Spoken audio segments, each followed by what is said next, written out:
Katika video fupi iliyopita tulielezea tofauti kati na Lea na Raheli, kwamba Lea anawakilisha ngano ya msimu wa baridi ambayo pia inachukuliwa kama Yoshon au ngano ya zamani kulingana na Wayahudi, na Raheli ni mfano wa Kadosh, ngano mpya, ngano ya msimu wa kuchipua ambayo hupandwa wakati wa masika.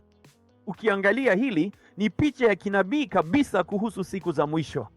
Lakini haishi hapo, kwa sababu hadithi nzima ya Yakobo kufanya kazi kwa baba mkwe wake ni mfano wa siku za mwisho. Unaona, Yakobo alifanya kazi miaka 7 kisha akampata Lea. Sasa kabla ya hiyo miaka 7 nini kilitokea? Hakukuwa na bibi harusi wala chochote. Alitumikia miaka 7 tu kisha akampata Lea.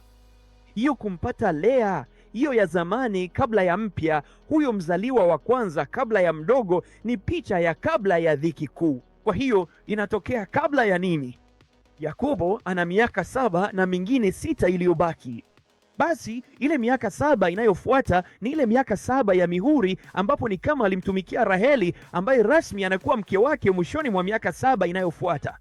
Lakini kisha katika Mwanzo 29 inasema pia alifanya kazi miaka mingine 6 kabla hajafanya agano na baba mkwe wake baada ya miaka 20. Basi hiyo miaka 6 ni ile miaka 6 ya hukumu za tarumbeta kabla Bwana hajashuka kwa miguu kwenye mlima wa Mizeituni mwanzoni mwa mwaka wa 14 wa dhiki, wakati Bwana atathibitisha agano alilofanya awali.